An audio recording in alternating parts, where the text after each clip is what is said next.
Then, without warning, she leaned forward slightly and spat on the ground near the old woman's feet. The sound of the spit hitting the dusty earth was small, but in that moment, the entire market seemed to fall silent. No one laughed. No one moved. In the quiet and prosperous village of Obinze, where red earth roads wound like lazy snakes between compounds and tall palm trees stood like silent guards, life moved with the rhythm of the seasons. At dawn, roosters announced the morning. Women swept their compounds with long palm brooms. Farmers walked toward their fields, carrying hoes on their shoulders, while the early sun stretched golden light across the land. Children chased one another through the dusty paths, their laughter echoing between mud houses. The smell of roasting corn and boiling yam often drifted through the air before noon. Obinze was not the richest village in the region, but it was known for something people valued even more: peace. Travelers who passed through often said the same thing. There is something calm about this place. But even in peaceful places, pride sometimes grows quietly like weeds in a well-kept garden. And in Obinze, that pride lived in the heart of a girl named Adaora. Adaora was born on a warm night when the moon hung low in the sky, like a glowing calabash. The midwife who delivered her later told everyone in the village that she had never seen such a beautiful baby. "This child," the old midwife whispered while wrapping the newborn in soft cloth, "will bring both admiration and trouble." At the time, people laughed at her words. How could beauty bring trouble? But the old woman simply shook her head, as if she knew something others did not. Adaora grew up in the largest compound in Obinze. Her father, Chief Okike, was the wealthiest man in the village. His compound had tall clay walls, wide courtyards, and a yam barn so large that travelers often stopped just to stare at it. Chief Okike owned many farms, cassava fields, yam mounds that stretched across hills, and palm trees that produced enough oil to trade in distant markets. Goats wandered through his compound freely, and the sound of chickens clucking could be heard from sunrise to sunset. People respected him deeply, not only because of his wealth, but because he had once helped many villagers during a terrible year when drought destroyed most of the harvest. But wealth, like rain, does not always fall evenly on everyone in a household. While Chief Okike was generous and calm, his only daughter grew up surrounded by comfort that slowly shaped her heart in a different way. From the day Adaora learned to walk, servants followed her everywhere. If she wanted water, someone fetched it. If she dropped something, someone picked it up. If she cried, someone rushed to comfort her. Her mother dressed her in fine wrappers woven with colorful patterns. Shiny beads decorated her wrists and ankles, and her hair was often braided into beautiful styles that took hours to complete. As Adaora grew older, her beauty became impossible to ignore. Her skin glowed smoothly under the sunlight like polished bronze. Her eyes were large and bright, reflecting curiosity and confidence. Her smile, when she chose to show it, could light up an entire room. Whenever she walked through the village, people noticed. Market women would pause their loud bargaining to whisper, "Hey, look at Chief Okike's daughter." Young men carrying baskets of produce would suddenly forget where they were going. Even the elders sometimes shook their heads with quiet admiration. "Chineke has taken extra time to mold that girl," one elder once said. Compliments followed Adaora everywhere. At first, she accepted them with shy smiles. But slowly, very slowly, something began to change. Admiration began to feel like proof. Proof that she was better, more important, more deserving. When Adaora was still a child, she played with the other children in the village square. They ran together, climbed trees, and chased goats until their legs were tired. But as she grew older, she began to notice the differences between her life and theirs. Other children carried water from the stream. Adaora never did. Other children helped their mothers cook and sweep. Adaora had servants for that. Other children sometimes wore patched clothes.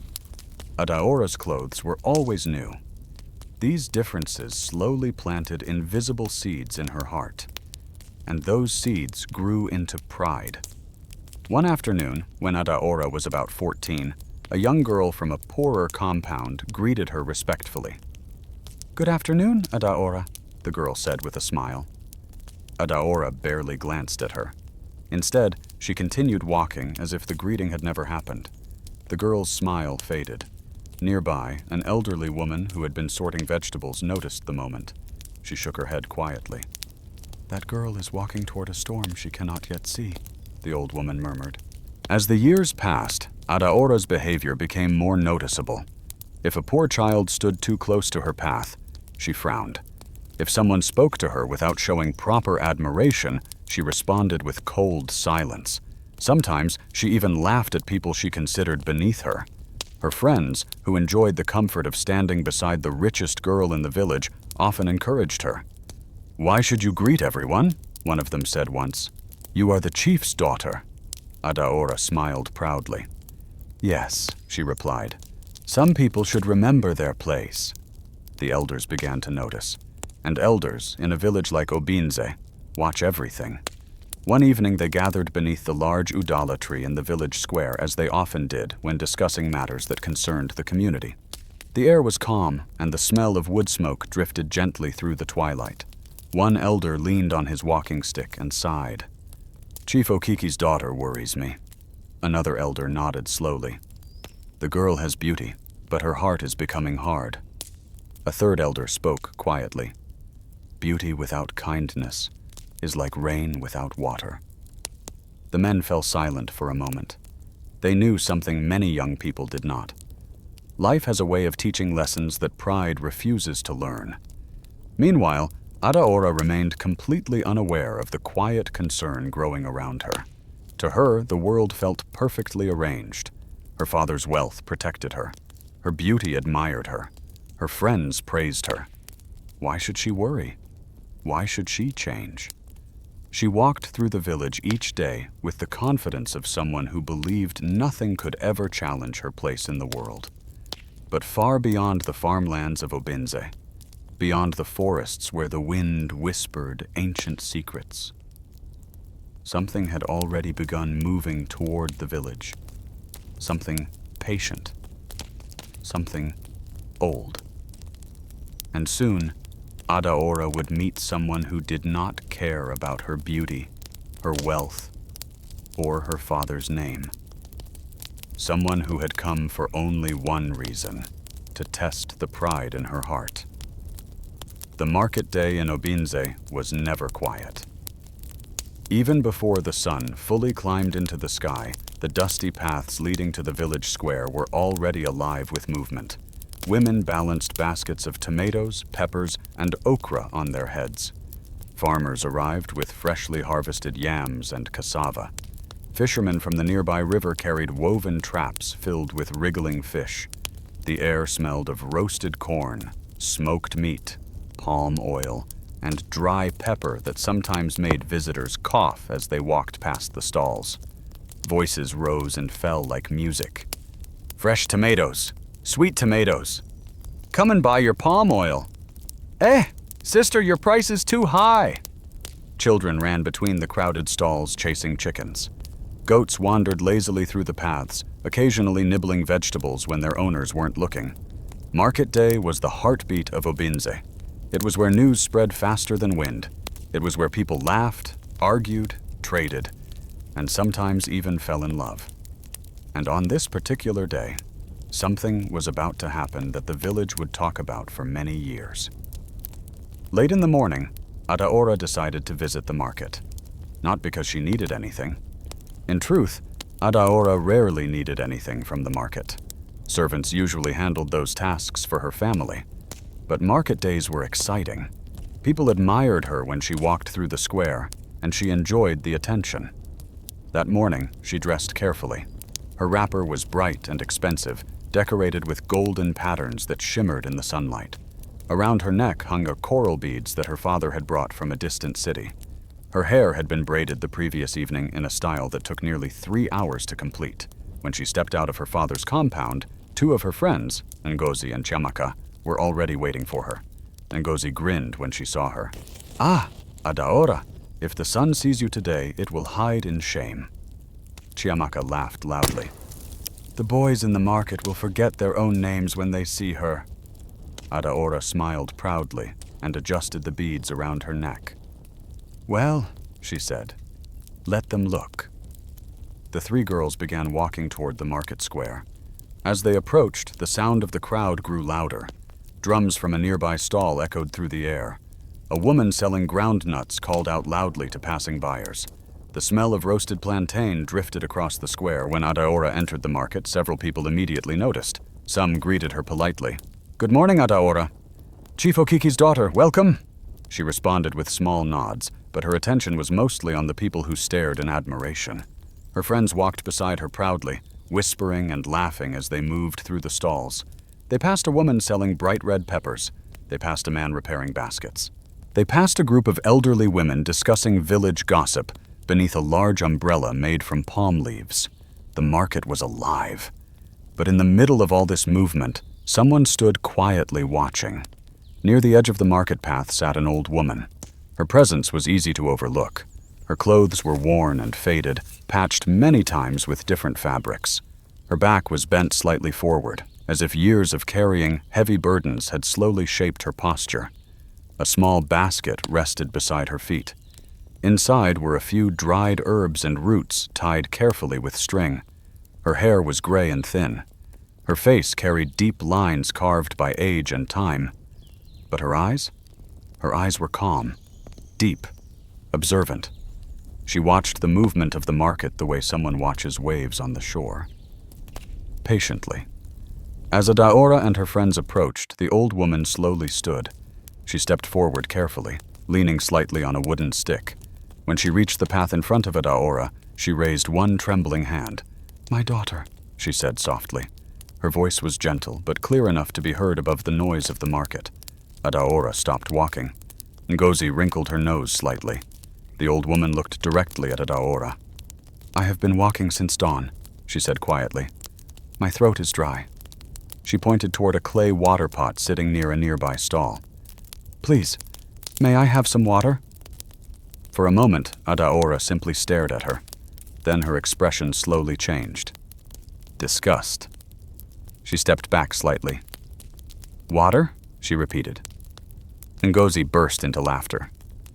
Chiamaka covered her mouth, trying not to laugh too loudly.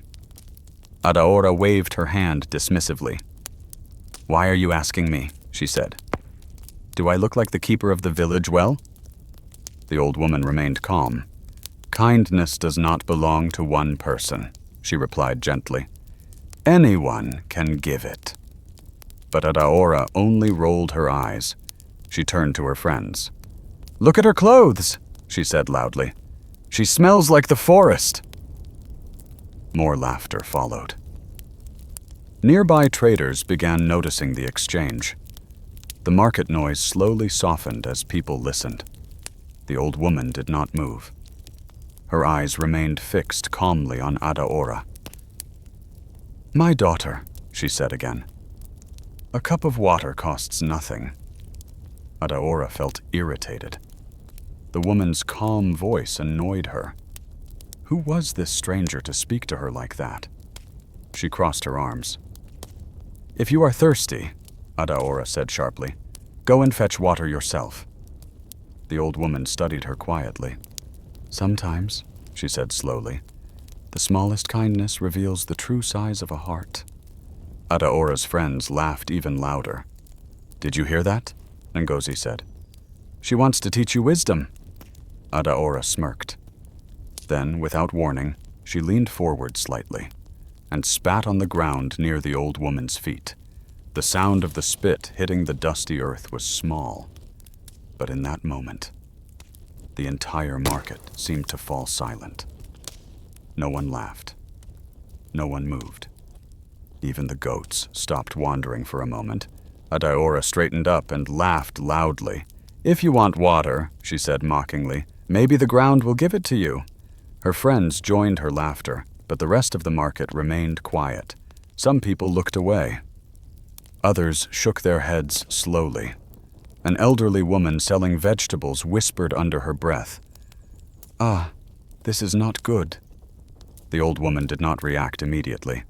She looked down at the ground for a moment. Then she lifted her eyes and looked directly at Adaora. Her gaze was steady, calm, unshaken. For a long moment, she said nothing. Then she smiled softly. Not with anger, not with sadness, but with something deeper, something that made several people nearby feel uneasy. "Child," she said quietly. Her voice was so calm that people had to lean closer to hear. "Pride is a fire." She paused. "And it always burns the house that carries it." Adaora rolled her eyes again. "Are you finished?" she said. The old woman picked up her small basket of herbs. "Yes," she replied gently. Then she turned and began walking slowly through the crowd.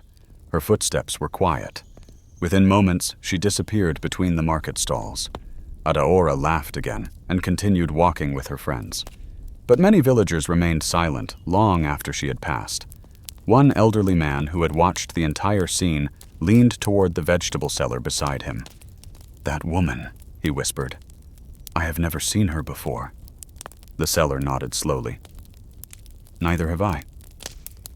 The man stared at the path where the old woman had vanished. Something about her presence had felt different, strange, ancient. He shook his head quietly. "Sometimes," he murmured, "a stranger is not just a stranger." Far away at the edge of the market path, the old woman paused beneath a tall tree. She turned her head slowly and looked back toward the crowded square. Her calm eyes rested briefly in the direction Adaora had gone. Then she whispered softly to herself, "The test has begun. Est has." Above her, the wind rustled gently through the leaves, and somewhere in the distance, thunder rolled faintly across the sky. That evening, the village of Obinze slowly settled into its familiar rhythm of night. After the long noise and excitement of market day, a peaceful quiet spread across the land. The sun had already dipped below the far hills, leaving streaks of orange and purple across the sky before darkness gently took over. Smoke rose from cooking fires in many compounds. The smell of boiling yam and vegetable soup floated through the air, mixing with the earthy scent of damp soil. Children, who had spent the entire day running through the market square, now sat beside their mothers eating dinner from wooden bowls. Farmers returned home tired, washing dust from their hands and feet before sitting beneath moonlight to rest. Slowly, lanterns and small oil lamps began glowing across the village like scattered stars. Inside Chief Okiki's large compound, Adaora sat in the courtyard eating with her parents. Her father spoke about the price of palm oil in the neighboring village. Her mother asked the maid to bring more soup. The goats nearby bleated softly as they settled for the night. To everyone around her, everything seemed normal. But Adaora felt something strange. It was not pain, not sickness, just a feeling. A quiet discomfort sitting somewhere deep inside her chest. She tried to ignore it. After all, she had laughed with her friends earlier in the market. The memory of the old woman asking for water crossed her mind briefly, but she quickly pushed it away. "Why should I think about that dirty woman?" she told herself. Still, something about the woman's calm voice returned to her thoughts again and again. "Pride is a fire, and it burns the house that carries it." Adaora frowned slightly and shook her head. "Strange old people always talk like that," she muttered quietly. Her mother glanced at her. "What did you say?" "Nothing," Adaora replied quickly. She finished her food and stood up. "I'm tired. I will sleep early tonight." Her mother nodded. "Good. Tomorrow we will visit your aunt's compound." Adaora walked toward her room inside the house. The night air was cooler now, and the sound of crickets had begun their usual chorus outside the compound walls. Normally, Adaora loved the peaceful quiet of night, but tonight felt different. Inside her room, a small oil lamp flickered on a wooden table beside her bed. The walls were decorated with colorful cloth and woven mats. Her clothes hung neatly on wooden pegs, and her polished mirror stood near the corner of the room. Adaora removed her jewelry and placed the beads carefully on the table. Then she sat down in front of the mirror. For a moment, she simply stared at her reflection. Her face looked the same as always. Smooth skin, bright eyes, perfect braids. Yet something felt wrong. She leaned closer. "Why am I feeling like this?" she whispered to herself. Suddenly, the flame of the oil lamp flickered. The room darkened briefly before the light steadied again. Adaora frowned. She stood up and adjusted the wick. Just as she was about to turn away from the mirror, something happened. For a brief moment, no longer than a blink, her reflection changed. Her face looked older. The skin beneath her eyes seemed dark and hollow. The smooth glow of her face appeared dull and tired. Adaora gasped and stepped back. "What?" She quickly leaned forward again and stared at the mirror. But now everything looked normal. Her reflection was exactly as it had always been. She stood there breathing slowly. "Maybe I imagined it," she said quietly. Still, her heart had begun beating faster. She turned away from the mirror and lay down on her bed. Outside, the wind rustled softly through the palm trees. Adaora closed her eyes. Sleep did not come easily. Hours passed. The oil lamp slowly burned lower. The village around her became completely quiet as everyone else drifted into deep sleep. Then Adaora heard something. A sound. Very soft. At first, she thought it was just the wind. But then she heard it again. A whisper. "Adaora." Her eyes snapped open. She sat up immediately. The room was dark except for the faint glow of the dying lamp. "Who is there?" she asked. No answer. Her heart began pounding. She looked toward the door. It was closed. She looked toward the window. Nothing moved outside except the shadows of tree branches swaying in the wind. Then the whisper came again. "Adaora." This time it sounded closer. Adaora jumped out of bed. "Stop!" she shouted nervously. "Who is speaking?" Silence filled the room. Only the sound of her own breathing remained. After several moments, she slowly walked toward the door and opened it. The courtyard outside was empty. The goats were sleeping quietly. The moon hung high above the compound walls. Everything looked peaceful. Adaora stood there for a long moment before closing the door again. "Maybe I was dreaming," she said softly. But deep inside, she knew she had heard something. The next morning, Adaora woke up feeling tired. Dark circles had formed beneath her eyes. When she stepped outside, her mother immediately noticed. "You look pale," her mother said. "Did you sleep well?" Adaora forced a small smile. "Yes, I just feel a little tired." She did not mention the whisper. After breakfast, Adaora returned to her room to prepare for the day. As she brushed dust from her wrapper, her eyes drifted toward the mirror again. Slowly, she stepped closer. For several seconds, she stared at her reflection. Everything looked normal. She sighed with relief. But just as she turned away, she noticed something. A small, dark mark had appeared on the side of her neck. She touched it. "What is this?" It looked almost like a bruise. She frowned. "I didn't have this yesterday." She leaned closer to examine it. The mark looked darker for a moment, then slowly faded. Within seconds, it was gone.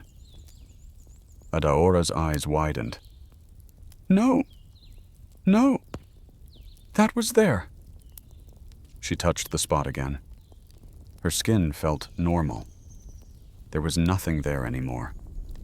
A cold chill ran through her body. Throughout the day, strange things continued happening. When she tasted her favorite soup at lunch, it suddenly tasted bitter. When she washed her face with water from the clay pot, the water felt unusually cold against her skin.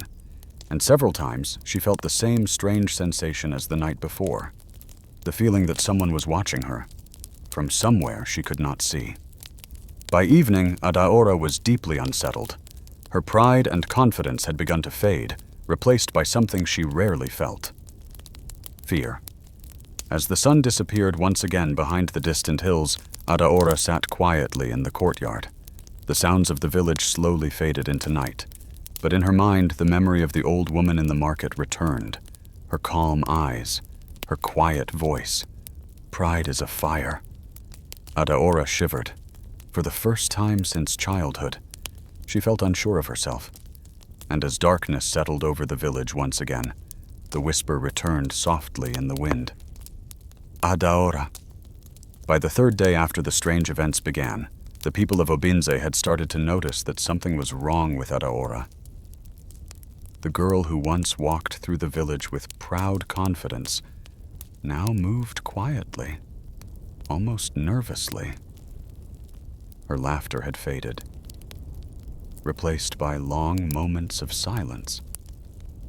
Even the way she greeted people had changed. Instead of lifting her chin proudly, she now avoided meeting anyone's eyes. The change did not go unnoticed.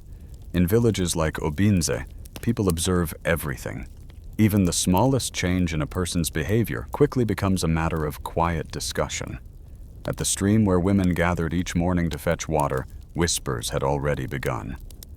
"I saw Chief Okiki's daughter yesterday," one woman said as she balanced a clay pot on her hip. She looked like someone who had not slept for many nights. Another woman nodded. Her eyes were dark, and she did not greet anyone. A third woman lowered her voice. "They say strange things are happening to her." "What kind of things?" the others asked quickly. The woman leaned closer. "My cousin's daughter works in Chief Okiki's compound. She said Adaora talks in her sleep. Sometimes she wakes up shouting as if someone is calling her." The women exchanged uneasy glances. One of them shook her head slowly. Sometimes pride invites spirits we cannot see. Inside Chief Okiki's compound, the situation had become even more troubling. Adaora had barely eaten that morning. She sat quietly beneath the shade of a mango tree in the courtyard, staring at the ground as if deep in thought. Her mother watched her carefully from the veranda. This was not the daughter she knew. Normally, Adaora would be laughing with friends, discussing clothes, or asking the servants to bring something for her. Now she looked like someone carrying a heavy secret. Her mother finally walked toward her. "Adaora," she said gently. Adaora looked up slowly. "Yes, mother?" Her mother studied her face. "You are not well." "I am fine," Adaora replied quickly. "No," her mother said softly. "You are not." She sat beside her daughter. "For 3 days now, you have been restless. You barely sleep. You hardly eat." Adaora looked away. "I am just tired." But her mother knew better. Before she could ask another question, Chief Okiki entered the courtyard. His face carried a serious expression. "I have called the elders," he said firmly. Both women looked at him. "The elders?" Adaora's mother asked. Chief Okiki nodded. "I do not like what I am seeing. My daughter has changed too, suddenly." He looked directly at Adaora. "If there is a problem in this compound, we will face it together." Adaora felt a knot tighten in her chest. For a moment, she considered telling them everything. The whispering voice, the strange reflection in the mirror, the disappearing marks on her skin. But something stopped her. Instead, she remained silent. That evening, the elders of Obinze gathered inside Chief Okiki's compound. 5 of the oldest men in the village arrived slowly, each carrying a walking stick polished smooth by years of use. They sat beneath the large udala tree in the courtyard while a servant brought kola nuts and palm wine. The air felt heavy with seriousness. Chief Okiki spoke first. "My friends," he began, "I asked you to come because I fear something is wrong with my daughter." All eyes turned toward Adaora, who sat quietly beside her mother. One of the elders, a tall man with a white beard named Elder Nwafor, leaned forward. "What kind of problem?" he asked. Chief Okiki sighed. "For 3 days she has been restless. She cannot sleep well. She eats little. She behaves as if something is disturbing her." The elders exchanged thoughtful looks. Finally, Elder Nwafor turned to Adaora. "My child," he said calmly, "tell us the truth. Has something happened to you?" Adaora hesitated. Her heart pounded loudly. For several seconds, she said nothing. Then, slowly, the words began to come. I think something strange is happening." The elders listened carefully as she described the whispering voice at night. She told them about the mirror reflection that looked different. She explained the strange marks appearing on her skin and then disappearing.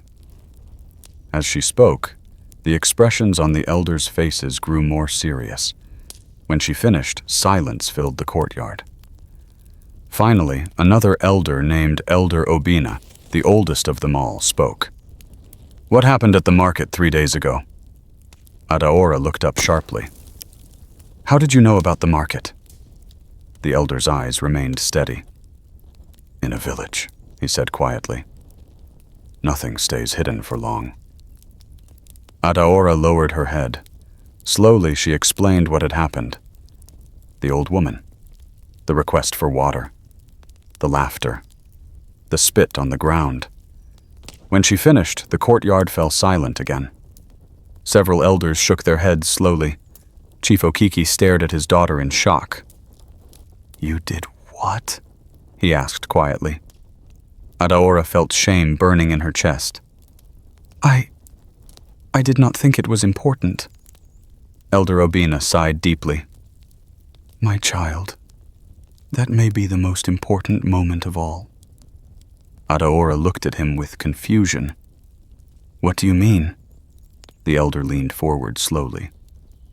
"There are things in this world that young people often forget." His voice grew softer.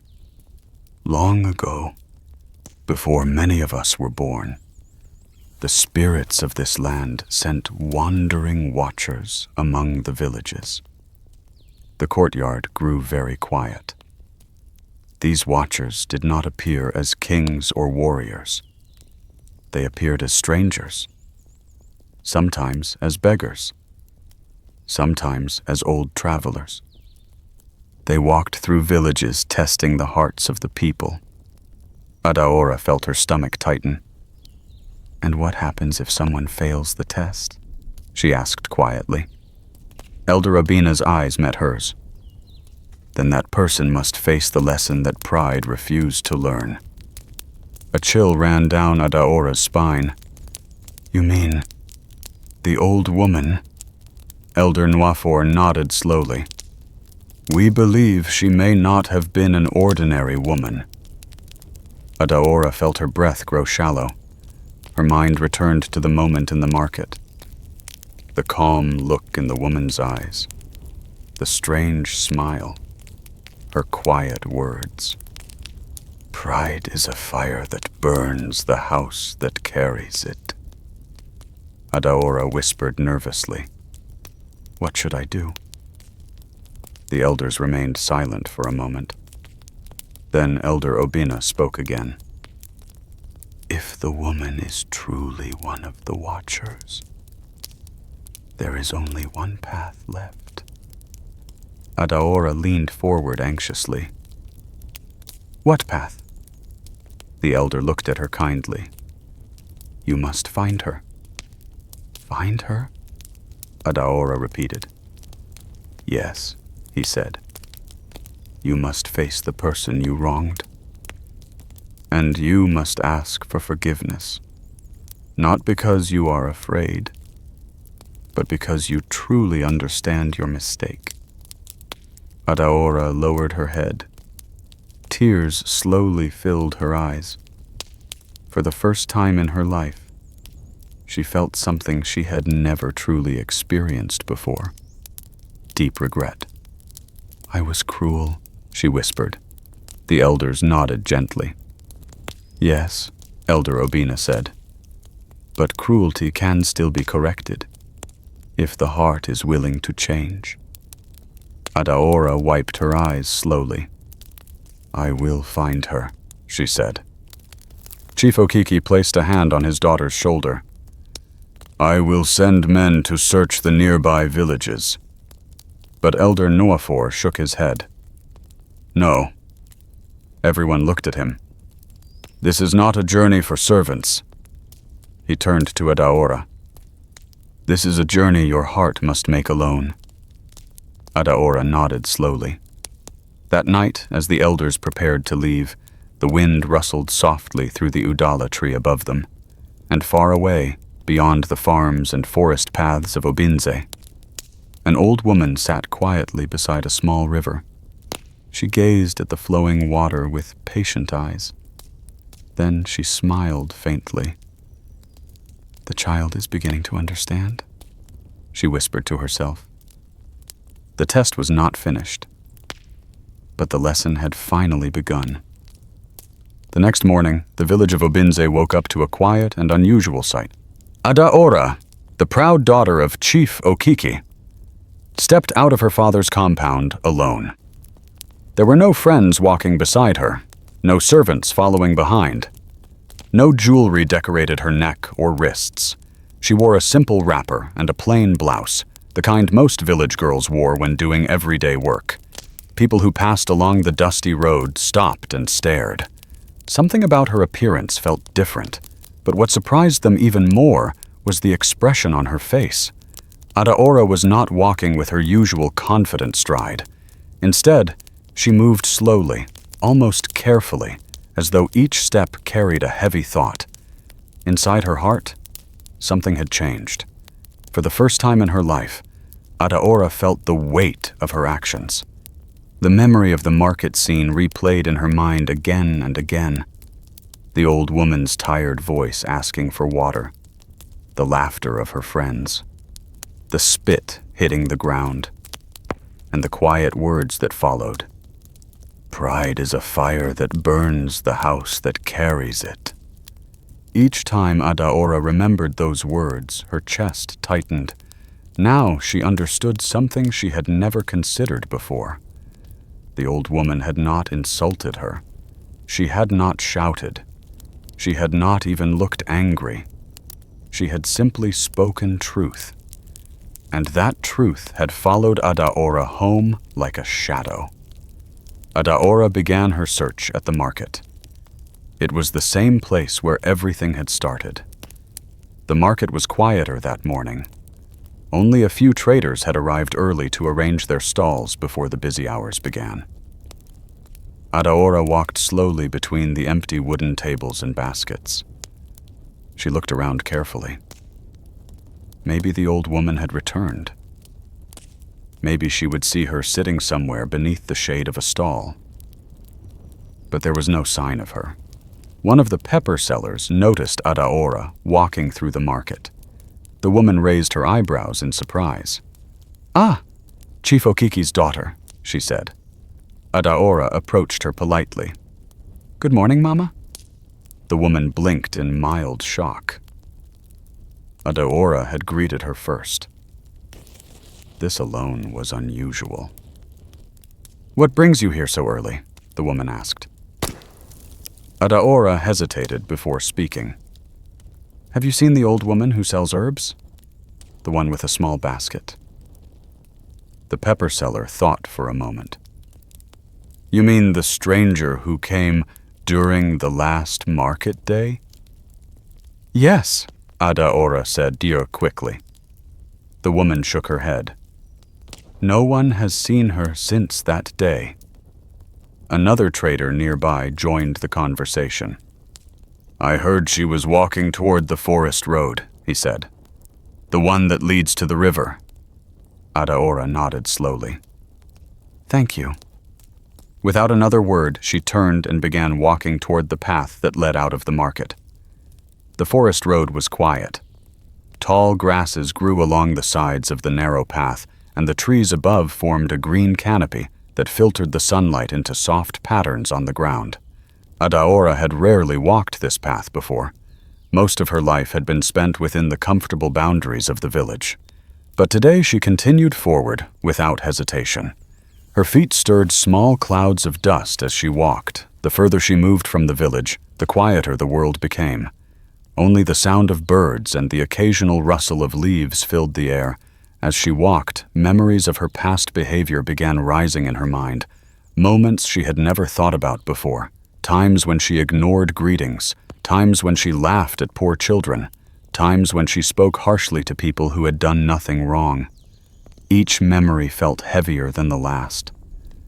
How did I become like this? She whispered quietly. The answer came from deep within her own heart. Because no one had ever stopped her. Because praise had surrounded her for too long. Because pride had slowly grown without anyone noticing. Adaora felt tears forming in her eyes. I was blind, she said softly. After nearly an hour of walking, Adaora finally heard the sound of flowing water.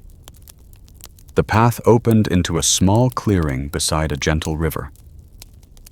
The water moved slowly over smooth stones, reflecting sunlight like scattered pieces of glass. Adaora stopped walking. Someone was sitting near the riverbank. Her heart began pounding. It was the old woman. She sat quietly on a flat rock with the same small basket beside her. The old woman appeared calm, as if she had been there for a long time. Adaora slowly walked toward her. Her legs suddenly felt weak. When she reached the edge of the riverbank, she could no longer hold herself upright. She dropped to her knees. Please forgive me, she cried. The old woman did not react immediately. She simply looked at Adaora with the same calm eyes. For a moment, neither of them spoke. The river continued flowing beside them. Finally, the old woman asked quietly, "Why do you ask for forgiveness?" Adaora lifted her head slightly. "Because I was cruel," she said. Her voice trembled. "I treated you like you were nothing." The old woman tilted her head slightly. "And now you believe I am something?" "Believe I?" Adaora lowered her eyes. "I believe I am the one who was nothing." Tears fell onto the dusty ground. "I had everything," she continued softly. "Beauty, wealth, respect, but I had no kindness." The old woman remained silent, watching her carefully. Adaora continued speaking through tears. "I laughed at you because I thought you were beneath me.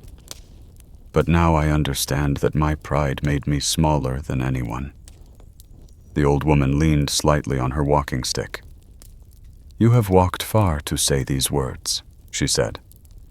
"Yes," Adaora replied. "And I will walk further if I must." She looked up with sincerity in her eyes. "I do not ask you to remove whatever has been happening to me. I only ask for forgiveness." The old woman studied her face carefully. For the first time since the market day, Adaora saw something new in the woman's expression. Approval. But it was quiet and subtle. "Stand up," the old woman said gently. Adaora slowly rose to her feet. Her legs were still trembling. The old woman stood as well. For a moment, she seemed older than before.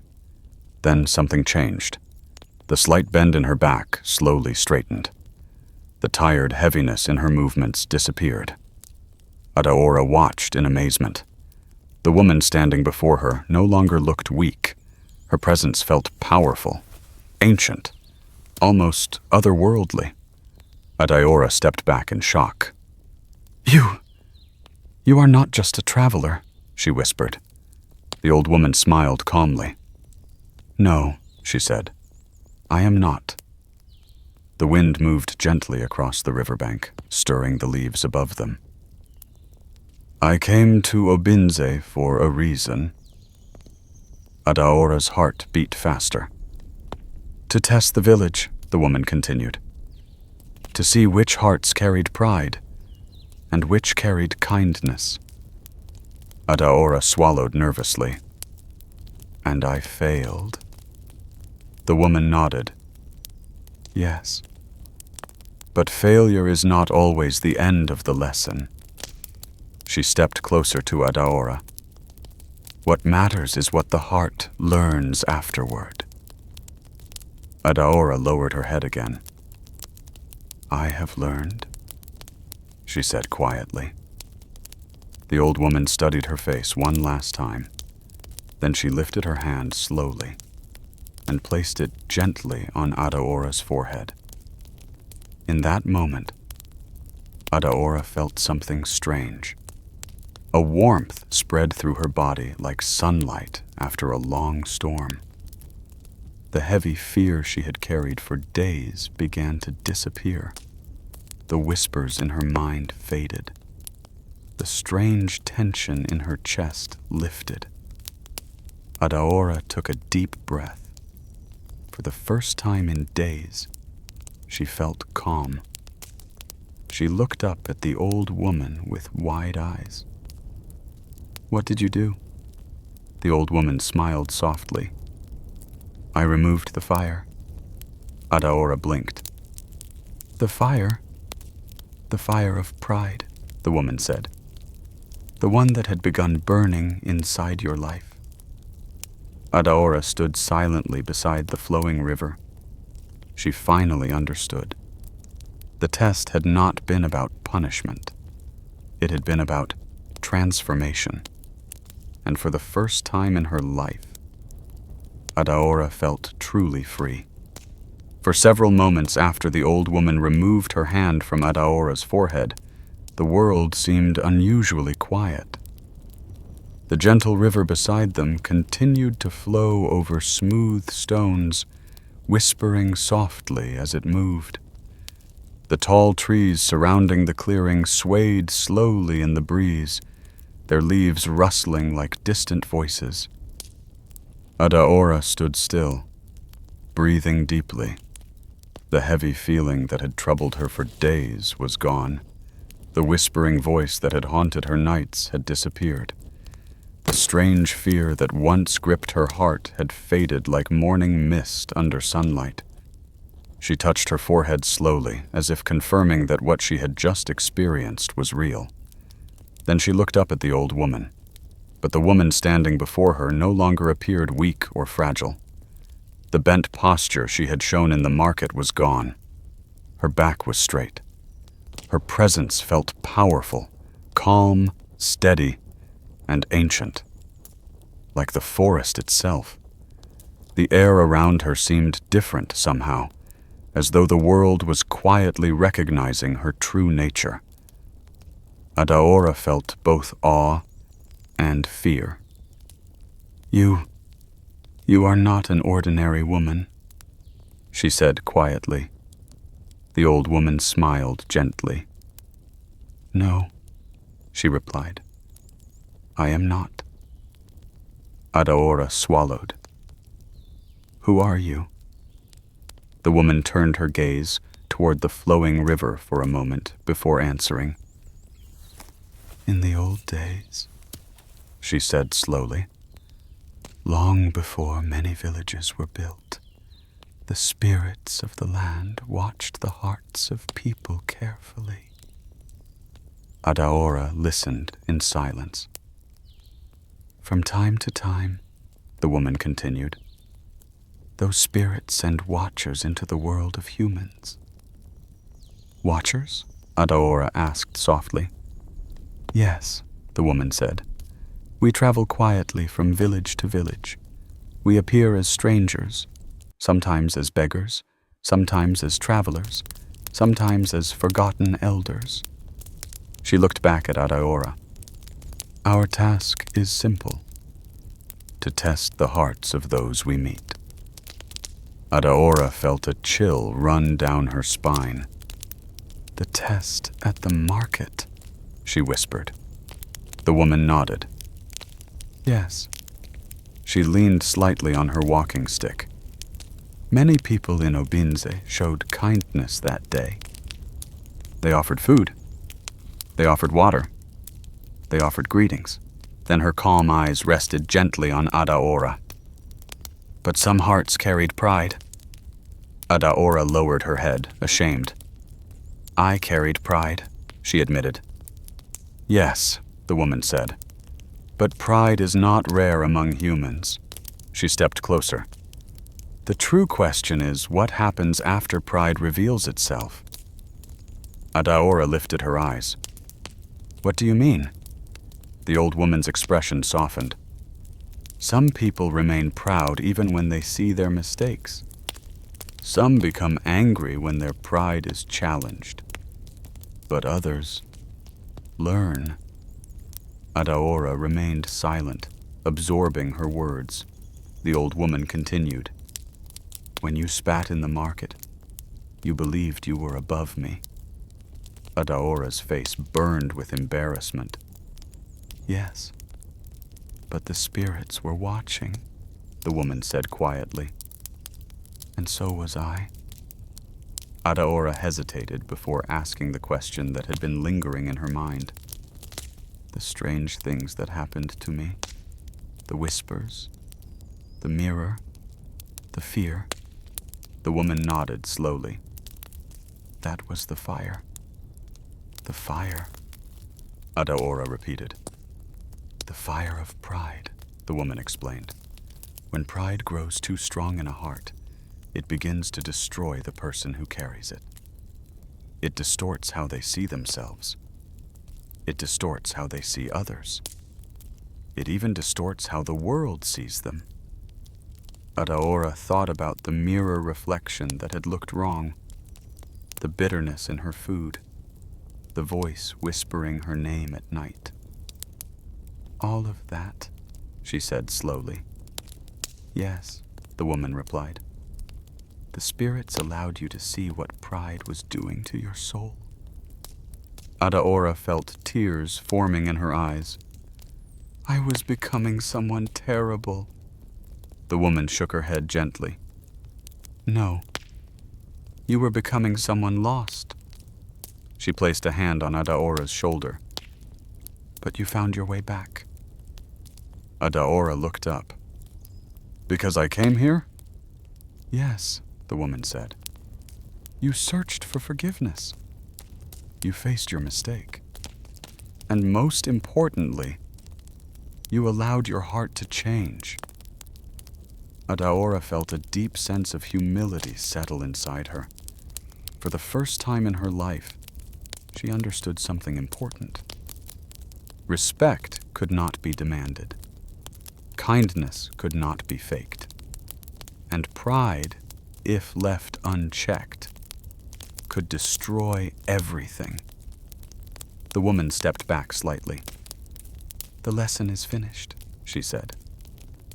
Adaora blinked. You mean it is over? Yes. But lessons do not exist only for the person who learns them. Adaora frowned slightly. What do you mean? The woman smiled softly. Stories travel. Villages remember. And sometimes the mistake of one person becomes wisdom for many. Adaora looked toward the river again. So, people will know what happened? The woman nodded. Yes, and that is not something to fear. Adaora took a deep breath. I am not the same person who stood in the market that day. I know, the woman replied. That is why the fire has been removed. For a moment, neither of them spoke. The wind moved gently through the trees, and a bird called out somewhere in the distance. Adaora finally turned back to the woman. What will happen to you now? The old woman picked up her small basket. I will continue walking. To other villages. To other people. To other hearts. She looked toward the forest path that led away from the river. There are always more lessons to give. Adaora hesitated. Will I ever see you again? The woman smiled. Perhaps. Or perhaps the lesson is enough. She began walking slowly toward the forest path. After a few steps, she paused and turned back one final time. Remember this, Adaora. Adaora listened carefully. Beauty fades. Wealth disappears. Power changes hands. But a humble heart, she tapped her chest gently, is the only treasure that grows stronger with time. Adaora nodded slowly. I will remember. The old woman gave a small, approving nod. Then she continued walking into the forest. Within moments, the trees swallowed her figure. And just like that, she was gone. Adaora stood beside the river for a long time after the woman disappeared. The world felt peaceful again. But inside her heart, something had changed forever. Eventually, she turned and began walking back toward the village. The journey felt different now, lighter, clearer. When Adaora finally returned to Abinze later that afternoon, people noticed something immediately. Her posture had changed. Her face looked calm. Her eyes carried a quiet humility that had never been there before. Over the following days, the villagers saw even more changes.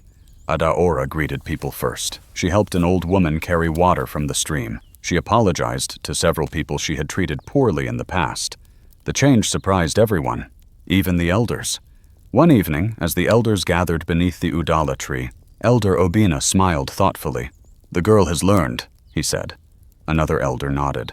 Sometimes the spirits teach lessons that no human voice can deliver.